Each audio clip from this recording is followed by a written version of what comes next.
even though I had probably one of the best weekends ever with Alexander yesterday and the day before, I gotta say I have mad respect for all the moms out there that can take care of more than one kid, because I barely can manage one.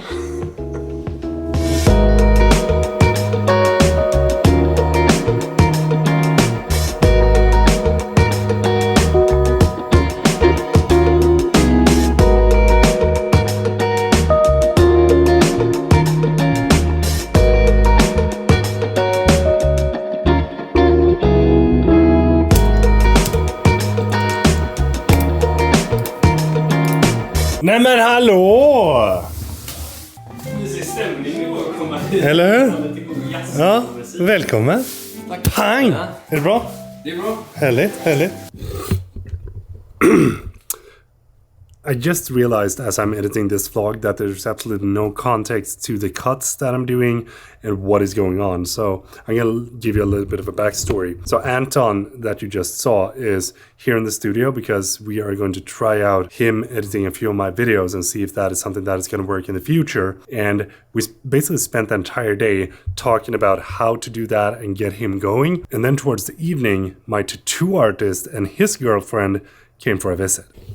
Välkommen to trickshot-hörnan. Tackar. I have been trying to get a trick shot done here, and this is the aftermath. Pang! Välkommen. Tack. Får man prova en pistol eller?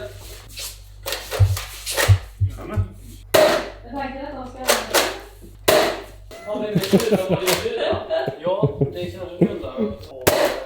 Denne. Aha!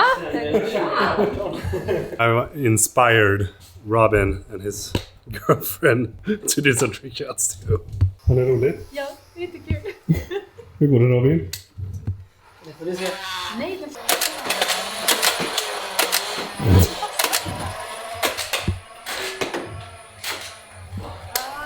Så nära.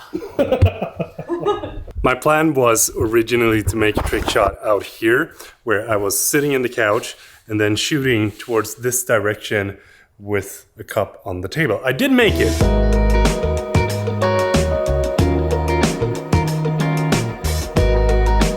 But it didn't look good on camera.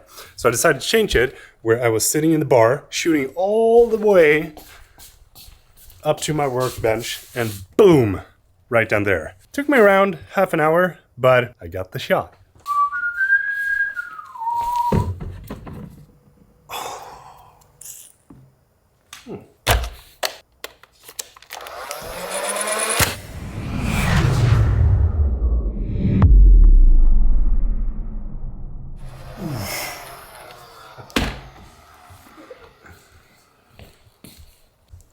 Okay, since I'm using this camera for a lot of my videos and there's a lot of you asking on my specific settings, I thought we'd go through right now how I actually use the zv1 when I'm shooting my video. The most important thing to think of with this camera is that it is a point and shoot camera meant to capture the moment.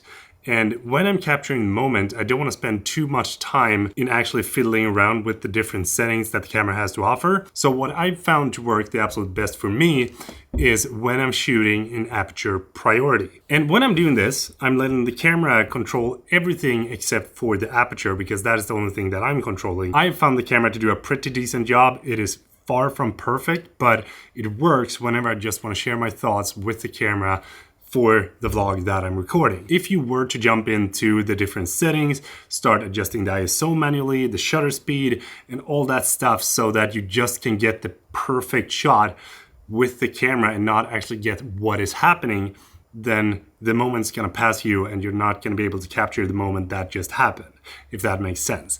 So Aperture Priority is almost always on this camera, except for when I'm shooting slow motion. Then I just go into HFR and I let the camera adjust everything.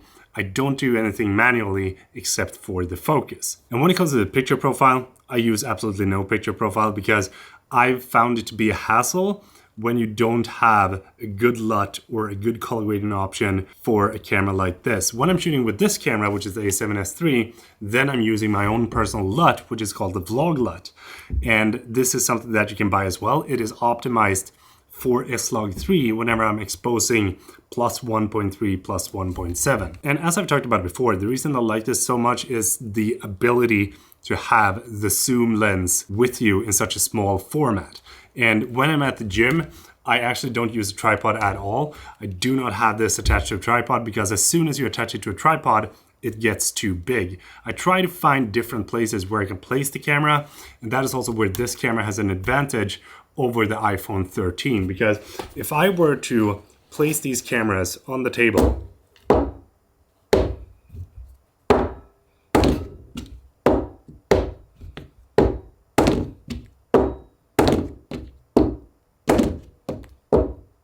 the zv1 will be the only one standing. This has a way bigger, flatter bottom, which means that I can place it almost everywhere with kind of a flat surface, and it's going to be able to balance there. If I were to try to do the same thing with an iPhone, that is going to happen. And since you have the 24-70 equivalent on the zv1, they also have the option to make sure that you get a couple of different camera angles of what it is that you're actually shooting, even though you're not placing camera that far off on different places, you know? So utilizing the camera's capabilities to be able to capture the moment is what I do 99% of the time when I'm using this camera. I bet you thought that I was using some sort of secret when I was using this camera, but I'm not. And as we've talked about in a previous video, I'm gonna drop a link down below if you wanna see that, it's a matter of scaling up and scaling down. So whenever I'm shooting a big video or I'm here in the studio, this is the setup that I go for.